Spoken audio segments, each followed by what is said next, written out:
इस बजट में सरकार का फोकस साफ दिखाई दिया। घरेलू निर्माण, हेल्थ केयर, ऊर्जा, गरीबी उन्मूलन और रोजगार। बजट भाषण के दौरान वित्त मंत्री ने कहा कि प्रधानमंत्री मोदी की नेतृत्व में पिछले 12 सालों में देश की अर्थव्यवस्था ने मजबूती दिखाई, वित्तीय अनुशासन बना रहा, लगातार ग्रोथ दर्ज की गई और महंगाई काबू में रही। उन्होंने कहा कि यह उन फैसलों का नतीजा है जो मुश्किल और अनिश्चित समय में भी सोच समझकर लिए गए। सरकार ने आत्मनिर्भरता को मार्गदर्शक मानते हुए घरेलू मैन्युफैक्चरिंग और निवेश को प्राथमिकता दी। इसी सोच की झलक इस बजट में भी दिखाई दी। बजट 2026 की सबसे बड़ी राहत हेल्थ केयर सेक्टर से जुड़ी घोषणाएं माने जा रही हैं।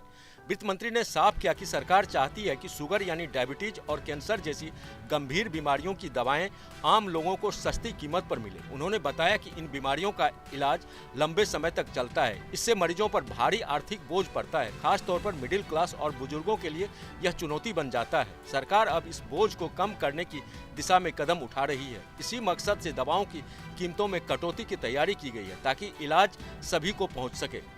फार्मा सेक्टर को मजबूत करने के लिए बजट में बड़ा ऐलान किया गया है। वित्त मंत्री ने बायो फार्मा शक्ति योजना की घोषणा की। इसके तहत अगले 5 वर्षों में 10,000 करोड़ रुपए का निवेश किया जाएगा। इस योजना का मकसद भारत को बायो फार्मा विनिर्माण केंद्र के रूप में विकसित करना है। सरकार का मानना है कि इससे देश में दवाओं का घरेलू उत्पादन बढ़ेगा, आयात पर निर्भरता कम होगी और रोजगार के नए अवसर पैदा होंगे। साथ ही रिसर्च और इनोवेशन को भी बढ़ावा मिलेगा। बायो फार्मा शक्ति को आत्मनिर्भर भारत की दिशा में एक अहम कदम माना जा रहा है। वित्त मंत्री ने यह भी साफ किया कि सरकारी दवाओं पर लगने वाले कस्टम ड्यूटी को घटाने या पूरी तरह हटाने पर फोकस कर रही है। इससे दवाओं की लागत कम होगी और इसका सीधा फायदा मरीजों को मिलेगा।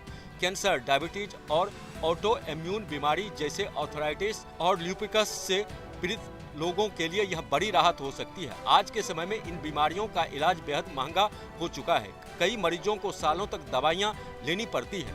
कस्टम ड्यूटी में कटौती से इलाज का खर्च घटेगा और लोग समय पर इलाज करा सकेंगे। कुल मिलाकर बजट 2026 यह संदेश देता है कि सरकार सिर्फ आर्थिक आंकड़ों पर नहीं बल्कि आम लोगों की सेहत पर भी बराबर ध्यान दे रही है। हेल्थ केयर को प्राथमिकता देकर सरकार ने यह साफ किया कि विकास का मतलब सिर्फ ग्रोथ नहीं बल्कि बेहतर जीवन है। अगर दवाओं पर टैक्स में कटौती और बायो फार्मा शक्ति जैसी योजनाएं जमीन पर असर दिखाती हैं तो आने वाले समय में लाखों मरीजों को राहत मिल सकती है। बजट पेश होने के बाद हेल्थ सेक्टर को लेकर यह घोषणाएं जनता की उम्मीद और भरोसे का संकेत बनकर सामने आई है।